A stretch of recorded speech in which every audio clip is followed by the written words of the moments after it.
Mais uma vez estamos aqui. Bom dia, meus amigos. Nesta videoaula trataremos sobre os substantivos no âmbito da nossa língua portuguesa. Como é de praxe de nossas videoaulas, a gente costuma contextualizar o termo que nós vamos tratar dentro da estrutura a qual se encontra a matéria ou a ciência que estamos lidando. No caso aqui, os substantivos diante da língua portuguesa. Os substantivos eles compõem uma das 10 estruturas das palavras, cujo conjunto denomina-se morfologia.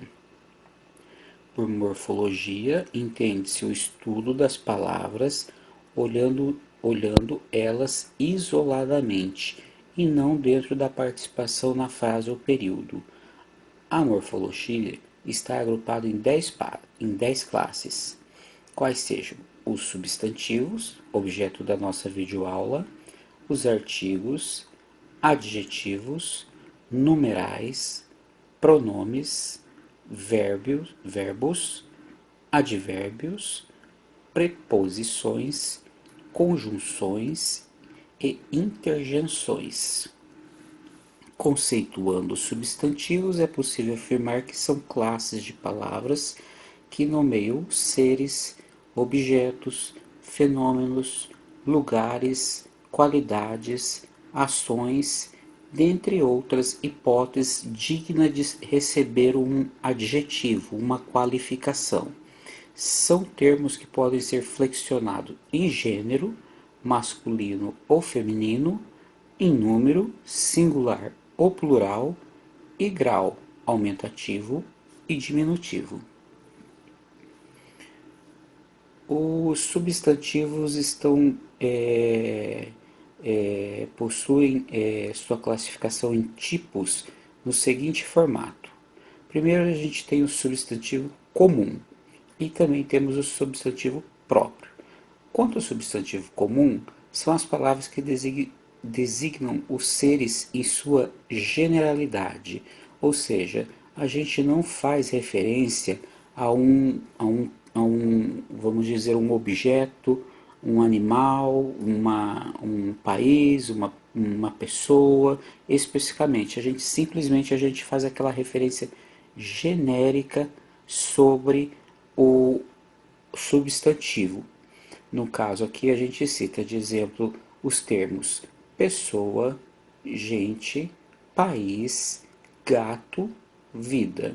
Então, olhe que a gente fala em pessoa, a gente não está se referindo a uma pessoa propriamente dita. Da mesma forma, país, gato, vida e gente.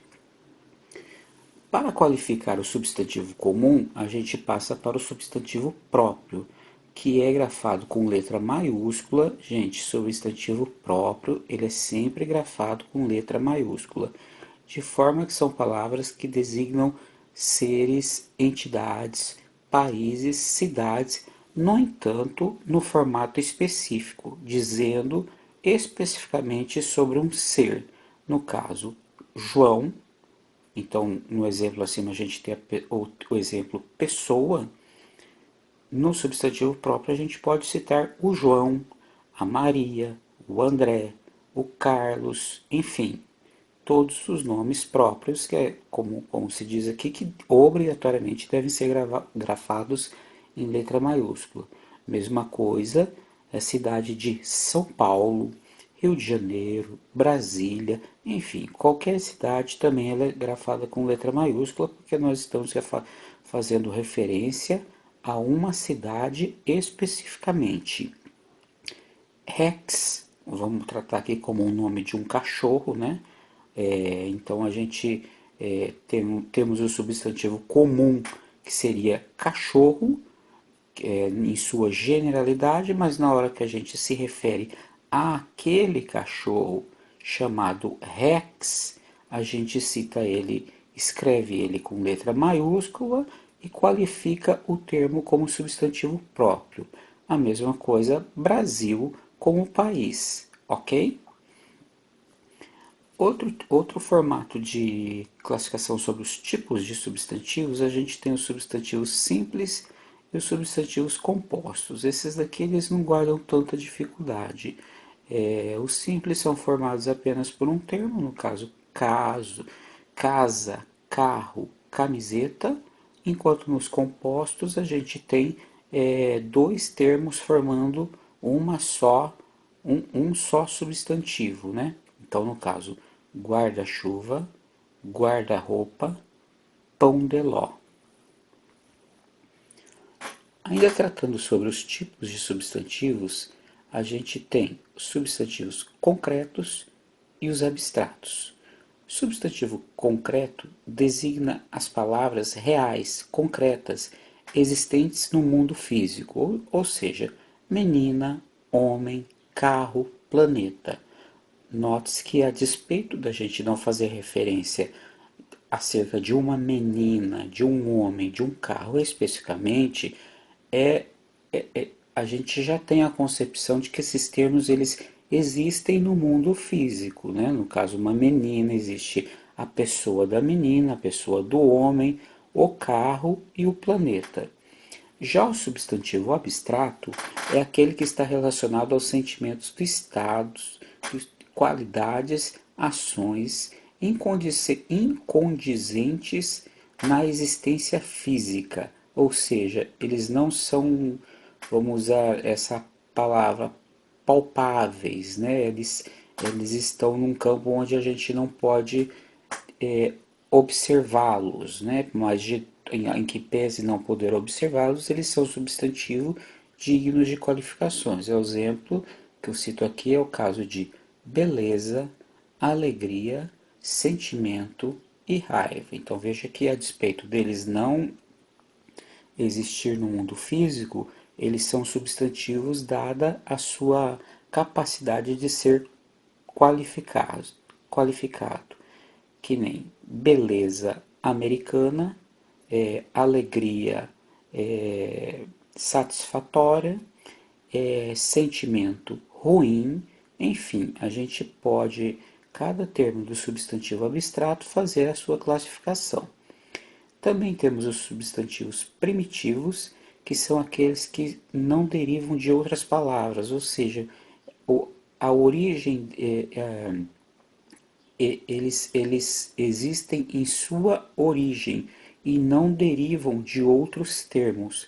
Isso a gente vai aprender com maior precisão quando a gente tratar sobre os radicais no âmbito da nossa língua portuguesa. Então temos aqui casa, folha, árvore e rio. Já no derivado, as palavras elas derivam de outras. Então eu aproveitei aqui os mesmos exemplos citados no item anterior para dizer casa, casebre, no caso, o diminutivo de casa, folha, folhagem, rio, ribeirão. Então veja que nessas hipóteses de substantivos, eles variam de um outro termo originário, que por sua vez esse termo não possui uma origem própria, ele tem uma origem já, digamos assim, primitiva, originária. O derivado já varia do substantivo primitivo. Também temos os substantivos coletivos, que são aqueles que se referem a um conjunto de seres.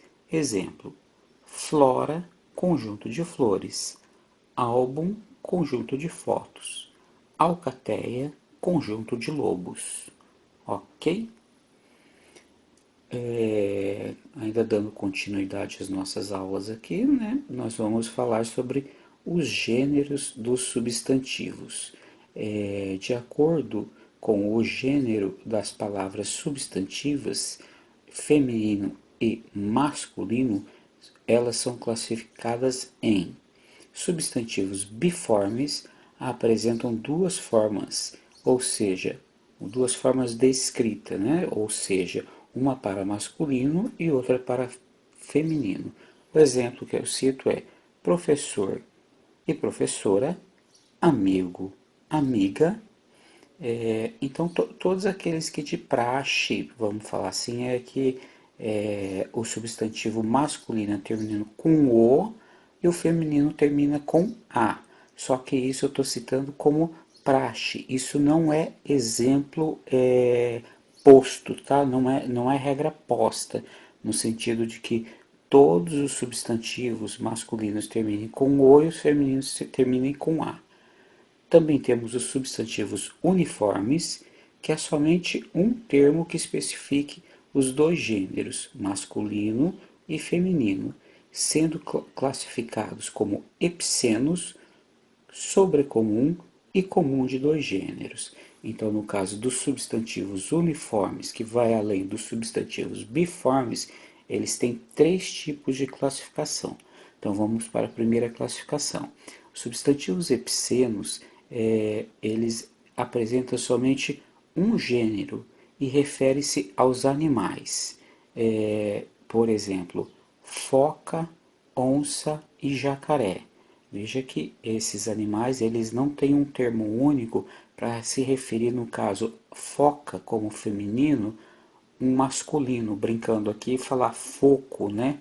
No caso, onça, o onço, enfim, a gente não tem essa variação, ele é invariável. Agora, quando se pretende designar com mais precisão do gênero, nessa hipótese, utiliza o termo macho ou fêmea. Então a gente fala nos seguintes termos: o jacaré fêmea, tá? A onça macho, a foca macho, ok? Mas isso é só para quando a descrição do animal impedir a variação do gênero do substantivo, porque isso não é regra também, porque a gente se sabe que existem nomes de animais que eles variam de acordo com o gênero, como é o caso de leão, leoa, cachorro e cadela. Então, nesse caso, sim, a gente não poderia falar que o termo leão, a despeito de se referir a um animal, tratar-se de um substantivo epiceno. Não, ele é um substantivo biforme, à medida em que ele admite a mudança de gênero, né? De acordo com a palavra a que se refere. No caso, leão para leoa, cachorro para cadela.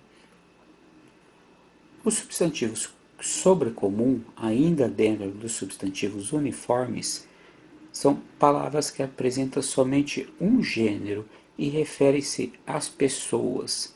O artigo é invariável. Então, assim, a gente tem um termo, feminino ou masculino, e esse artigo ele vai variar de acordo com esse termo feminino ou masculino. Tá? No que não significa dizer que a gente está se referindo, no caso, a macho e fêmea, tá? Então veja os exemplos para facilitar. A criança, a pessoa, o ser humano. Nessas três hipóteses, a despeito da gente ter um substantivo, vamos dizer, feminino aqui, que é a criança, a pessoa e o masculino, o ser humano, eles podem fazer referência de modo variável em seu gênero. Então pode falar a criança referindo-se a um menino, a pessoa referindo-se a um homem, ou o ser humano referindo-se a uma mulher. E por fim, aqui a gente tem também os substantivos comuns de dois gêneros, o que está, vamos dizer assim, um pouco na moda por conta da questão da presidente e presidenta, né? Essa variação que tanto se discute em nossa língua, né? Nesse caso, o termo que se refere aos dois gêneros, masculino e feminino, são identificados por meio de um artigo que o acompanha. Então, no caso, o artista, a artista. Então, olhe que o termo é idêntico para ambas as hipóteses, feminino e masculino. Só se distingue o artigo o e a. Nesse caso, então, a gente está diante de um substantivo comum de dois gêneros. Quanto à variação dos substantivos pelo seu número, eles são classificados em singular e plural, que também não guarda maiores dificuldades. Para singular, a palavra designa uma única coisa, no caso, bola, mulher. No plural, a palavra designa várias coisas, pessoas ou grupos. Exemplo, bolas, mulheres.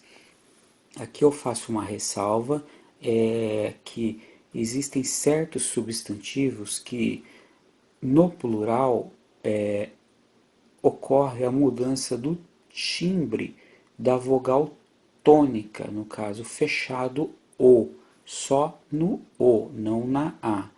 É um fato fonético chamado metafonia. Então a gente tem o singular corpo, cujo plural são corpos. O singular esforço, cujo plural são esforços. Fogo, fogos. Olho, olhos. Osso, ossos. Atente-se que no plural não há acentuação gráfica, tá? Então, a despeito da gente fazer um timbre aberto do O aqui, ele não leva uma acentuação gráfica aqui, ok? Quanto ao grau dos substantivos, eles podem ser aumentativo ou diminutivo. Então, no caso do aumentativo, a palavra indica o aumento do tamanho de alguma coisa. Divide-se entre analítico, substantivo acompanhado de um adjetivo, exemplo, casa grande, e sintético, substantivo com acréscimo de um sufixo indicador de aumento, no caso, casarão, que no caso seria casa, né, o artical casa, acrescentado do sufixo rão, casarão. Então, é uma forma de aumentativo do substantivo de forma sintética. Do mesmo modo, a gente tem o substantivo diminutivo, em que temos o analítico, em que, da mesma forma que na classificação que a gente citou acima, ele simplesmente adiciona um termo para afirmar que aquele substantivo ele tem um grau diminutivo. Então, o exemplo é casa pequena, ok? No sintético, o substantivo ele sofre o acréscimo de um sufixo indicador de diminuição. O exemplo que eu cito é casebre, ok? No caso, significa uma casa pequena. Também aqui é só para realçar a relação entre substantivos e adjetivos, que indicam as qualidades, estados. Os substantivos eles concordam em gênero, em número, de acordo com a palavra a ser dita. No caso, casa bonita, casas bonitas, apartamento bonito, apartamentos bonitos, tá? Então, o adjetivo ele segue o padrão do substantivo para resguardar a concordância nominal. Aqui a gente cita por fim algumas curiosidades, né, para enfatizar a nossa aula, que quanto ao gênero, os substantivos de origem grega terminados em ema e oma são masculinos, ou seja, o teorema, o poema, não existe a teorema, a poema. Então, sempre quando a gente estiver diante de um termo de origem grega terminado em ema ou oma, o substantivo ele será masculino. Também existem alguns substantivos que, variando o gênero, mudam seu significado. Por exemplo, o cabeça, no caso, significa dizer o líder. Mudando o artigo para a cabeça, a gente faz referência à parte do corpo humano. Também há substantivos que usam somente no singular. Su, exemplo, su e fé. Esses substantivos são invariáveis. Então, os planetas possuem o sul congelado. Nada abalará as nossas fé, ok? assim como existem essa hipótese, né, de substantivos invariáveis no singular, também temos substantivos invariáveis no plural. Exemplo, afazeres e pêsames. Então temos os afazeres de casa, meus pêsames. E por fim aqui temos os substantivos que alteram sua definição de acordo com o seu número. Então a gente fala no formato simples. Honra, o que a gente faz referência é a probidade de alguém, né? E no caso, quando fala em honras, diz respeito a alguma homenagem que está se atribuindo a alguém. Pessoal, sobre esse tema era isso que eu tinha para passar para vocês. Desejo-lhes novamente bons dias, bons estudos e estamos à disposição para dirimir outras dúvidas que surgirem em relação ao tema. Muito obrigado.